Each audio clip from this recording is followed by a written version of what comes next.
Sun pictures கலாநிதி மாறன் பெருமையுடன் வழங்கும் தனுஷ் இயக்கி நடிக்கும் ராயன் இன்று முதல் உலகமெங்கும். Mad Rabbit, India's finest audio wearable brand, starting at 999. செம்ம கூஸ் பம்ப்ஸான இந்த ராயன் படத்தோட ஃபர்ஸ்ட் ஹாஃப் பார்த்துட்டு இப்போ முன்னாடி வந்துட்டு இருக்கேன்.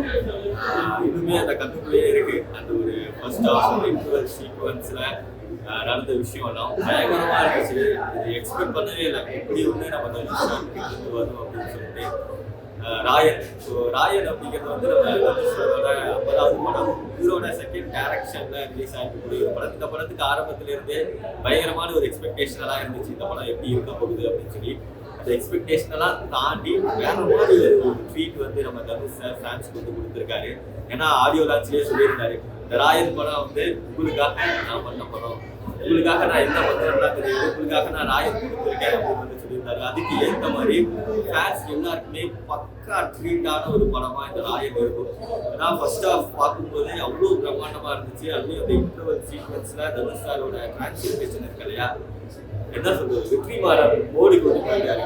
பயங்கர ஒரு ராவா ஃபைட் சீக்வன்ஸில் அவர் அந்த ஸ்க்ரீன் வேற மாதிரி ஒரு ஃபர்ஸ்ட் ஆஃப் வந்து இந்த ராயன் படத்துக்கு வந்து இருந்துச்சு. தரமான ஒரு ஃபர்ஸ்ட் ஆஃப் பார்த்து ஒரு ஃபீல் செகண்ட் ஆஃப் பயங்கரமாக வெயிட் பண்ணிட்டு இருக்கோம். ராயன் இந்த படத்தோட ஒரு ஸ்டோரி லைன் பார்க்கும்போது யூஸ்வலாக இருக்கக்கூடிய ஒரு ரிவெஞ்ச் ஸ்டோரி தான். ரெண்டு கேங், அந்த கேங்குள்ள நடக்கிற ஒரு பிரச்சனை. ராயன் படத்தோட ஸ்டோரி லைன் பார்க்கும்போது யூஸ்வலாக இருக்கக்கூடிய ஒரு ரிவெஞ்ச் ஸ்டோரி தான். ஒரு ரெண்டு கேங்குக்குள்ள இருக்கக்கூடிய ஒரு பிரச்சனை.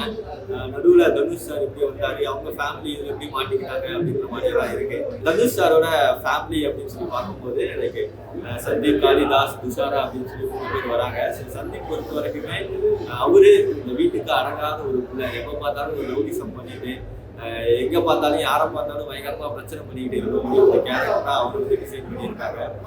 காளிதாஸ் ஒரு அந்த ஃபேமிலியிலேயே ஃபர்ஸ்ட்டு படிக்க காலேஜ் போகக்கூடிய ஒரு பையன். அவர் அமைதியான ஒரு பையனாக இருக்காரு. இருந்தாலும் அங்கங்கே தன்னோட கோபத்தை வெளிக்காட்டும் போது பயங்கரமாக அந்த பீஸ்க்கு மூடலாம் போய் இறங்கி கலக்கிறாரு. துஷாரா அவங்களுக்கு பெரிய ஒரு ஸ்க்ரீன் ஸ்பேஸ் வந்து இருக்கும் அப்படின்னு சொல்லி எதிர்பார்த்தோம். ஃபர்ஸ்ட் ஹாஃப் பொறுத்த வரைக்கும் பெருசாக அவங்களோட பெர்ஃபார்மன்ஸ் நல்லா இருந்துச்சு. அந்த ஸ்க்ரீன் ஸ்பேஸ்ன்னு பார்க்கும்போது ஃபர்ஸ்ட் ஹாஃப்ல கொஞ்சம் கம்மியாக தான் இருக்கு. செகண்ட் ஹாஃபாக வரும்போது ஏதோ ஒரு மாற்றம், ஏதோ ஒரு டிரான்ஸ்ஃபர்மேஷன் அவங்க கிட்ட இருந்து நாங்கள் எதிர்பார்க்குறோம். அது கண்டிப்பாக இருக்குன்னு வந்து சொல்லி நினைக்கிறேன். ஸோ முன்னாடியே சொன்னார் இல்லையா, சந்தீப் வந்து கொஞ்சம் வீட்டுக்கு அடங்காத ஒரு பிள்ளையா இருக்காரு அப்படின்னு சொல்லிட்டு அவரால் ஏற்படக்கூடிய ஒரு பிரச்சனை தான் வந்து இன்டர் போர்ஷன் 3 இன்டர்வல் பிளாக் அதுக்கப்புறம் வரக்கூடிய விஷயங்களாக தான் இருக்கு. தனுஷ் சார் தன்னோட 50வது படம் அப்படிங்கிறதுனால ரொம்ப செல்ஃபிஷாலாம் அவர் திங்க் பண்ணுறாரு. ஸோ எல்லாருக்கும் ஈக்குவல் ஸ்பேஸ் கொடுக்கணும் அப்படின்னு சொல்லி படத்தில் இருக்க எல்லாருக்குமே ஈக்குவல் ஸ்பேஸ் வந்து கொடுத்துருக்காங்க. சொல்லப்போனால் தனுஷ் சாரை விட சந்தீப் அவருக்கு தான் வந்து அதிகமான ஸ்பேஸ் வந்து இந்த ஃபர்ஸ்ட் ஹாஃப்ல இருக்கு. காளிதாஸ் அதுக்கு ஈக்குவலாக பயங்கரமாக ஸ்டோர் பண்ணிகிட்டே போகிறாரு. இன்னொரு பக்கம் அப்பா என்ன ஆக்ட்ரஸுங்க, அவங்க வேற மாதிரி பண்ணியிருந்தாங்க. அதுலேயும் அவங்க சின்ன சின்னதாக அந்த ஸ்லாங்கில் பேசுறது, கோபப்பட்டு சந்தீப் கிட்ட சண்டைக்கு போகிறது, அந்த மாதிரி விஷயங்களெல்லாம் ரொம்ப அழகாக ரொம்ப பிரமாதமாக வந்து பண்ணியிருந்தாங்க. அப்புறம் வந்து பயங்கரமான ஒரு ப்ளஸ் பாயிண்ட் தான் நினைக்கிறேன் ஒரு படத்துக்கு. அவங்களோட ஆக்டிங் வந்து சொல்லவே தேவையில்லை, ரொம்ப சூப்பராக பண்ணியிருந்தாங்க. அதுலேயும் ஒரு சாங் எல்லாம் இருக்குது, வாட்டர் பேக்கெட் அப்படின்ற ஒரு சாங் நம்ம கேட்டுருக்கோம் இல்லையா, ஒரு கானா பாட்டு. அந்த பாட்டுக்கு அவங்களோட பெர்ஃபார்மன்ஸ் எல்லாம் அல்டிமேட். அதுலேயும் இறங்கி அவங்க ஆடுறது அதெல்லாம் வேற மாதிரி இருந்துச்சு. ஸோ அப்புறம் அவங்களோட ஆக்டிங் பார்க்கும்போது சூரரை பொருட்குள்ள நம்ம பார்த்து ரசிச்ச பொம்மையா இவங்க அப்படின்ற மாதிரி ஏன்னா இதில் வேற மாதிரி ஒன்று பண்ணியிருக்காங்க. கண்டிப்பாக அவங்களோட ஆக்டிங் அப்படிங்கிறது உங்களுக்கு ரொம்ப ரொம்ப பிடிக்கும். செல்வராகவன் சார் வந்து இந்த படத்துல கொஞ்சம் ஸ்டார்டிங்ல வராரு. அதுக்கப்புறம் அவர் எங்க போனாருன்னு தெரியல. மேபி செகண்ட் ஹாஃப்ல அதுக்கு வெயிட்டா ஏதாவது ஒன்று இருக்கும்னு நினைக்கிறேன். ஸோ சரவணன் சார் இருக்காரு, பிரகாஷ் ராஜ் சார் இருக்காரு. இவங்க எல்லாருமே சின்ன சின்னதா அங்கங்க கொஞ்சம் வில்லத்தனத்தை வந்து மிரட்டிட்டு மட்டும் போய்கிட்டு இருக்காங்க.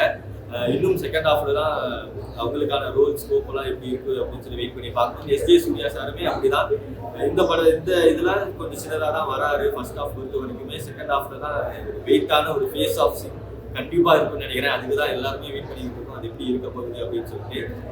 டெக்னிக்கல் வைஸ் பார்க்கும்போது இந்த ராயன் படத்தில் செல்வராகவன் சாருக்கு உண்டான ஒரு லைட்னிங் டோனில் ஒரு செட்டப்பில் ஒன்று பண்ணுவார் இல்லையா, அந்த மாதிரி ஒரு லைட்னிங் டோனில் ஒரு டேரக்டராக தனுஷ் சார் வந்து வேற மாதிரி பண்ணியிருக்காரு. இது எதிர்பார்க்கவே இல்லை அவர்கிட்ட இருந்து. ஏன்னா டெக்னிக்கல் வைஸ் அவ்வளவு ஸ்ட்ராங்காக லைட்டிங் ஆகட்டும், கேமரா ஆகட்டும் பயங்கரமாக வந்து வேலை வாங்கியிருக்காரு.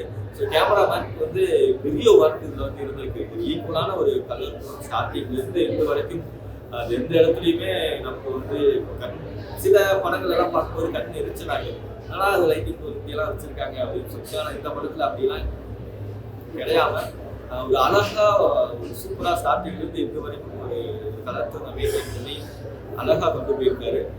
மியூசிக் சொல்லியே ஆகணும். ரகுமான் சார் தான் மிகப்பெரிய ஒரு பேசு. இன்டர்வல் சீனுக்கு முன்னாடி ஒரு கைப்பொருள் கொடுக்குறாரு ஒரு பிஜிஎம் மூலமா. அங்கே தான் தேட்டரில் இருக்கிற ஆடியன்ஸ் எல்லாருமே முடிச்சிட்டாங்க. அந்த மாதிரி ஒரு அழைப்பான ஒரு பிஜிஎம். அங்கங்க அந்த அடங்காத அசுரத்துலேருந்து ஒரு சின்னதாக ஒரு மெலோடி மாதிரி ஒன்று போடுறாரு அந்த எமோஷனல் இடத்துல. அதெல்லாம் பயங்கரமா ஒர்க் அவுட் ஆயிருக்கு. ரகுமான் சார் மிகப்பெரிய ஒரு ப்ளஸ் இந்த ராயன் படத்துக்கு. செகண்ட் ஹாஃப்ல தான் இன்னும் அடங்காத அசுரன் சாங்கெல்லாம் வரும்னு நினைக்கிறேன். ஸோ அது வந்து இன்னும் பயங்கரமான ஒரு விஷயமா இந்த ராயன் படத்துல இருக்க போகுது. ஃபர்ஸ்ட் ஹாஃப் பொறுத்த வரைக்குமே கொஞ்சம் ஸ்லோ பேஸாக தான் வந்து போகுது. எடுத்ததும் வேற பயங்கரமான ஒரு ஸ்பீட் பிளேயோட டக்கு போகிறதுனால இல்லை. கரெக்டாக அந்த படத்துக்கான மூட் செட்டை நமக்கு வந்து தனுஷ் சார் பொறுமையாக தான் கொடுத்து உரிமையாக நகர்த்திட்டு போகிறாரு. அந்த நான் சொன்ன மாதிரி அந்த இன்டர்வல் போர்ஷனுக்கு முன்னாடி வரைக்குமே அது கொஞ்சம் ஸ்லோவாக தான் போகுது. படம் அதுக்கப்புறம் தான் ஹை பீக் ஆகுது. ஆனால் நிறையா ட்விஸ்ட் வந்து ரிவீல் பண்ணாமே இருக்காரு. எஸ்டி சூர்யா யார் என்ன, தனுஷ் சார் பற்றி ஒரு சின்னதாக ஒரு ஃப்ளாஷ்பேக் மாதிரி சொன்னாங்க. ஆனால் அந்த ஃப்ளாஷ்பேக்கில் அவர் என்ன பண்ணார் அப்படின்னு சொல்லிட்டாரான்னு தெரியல. இந்த மாதிரி நிறையா ட்விஸ்ட் வந்து ரிவீல் பண்ணாமே இருக்குது.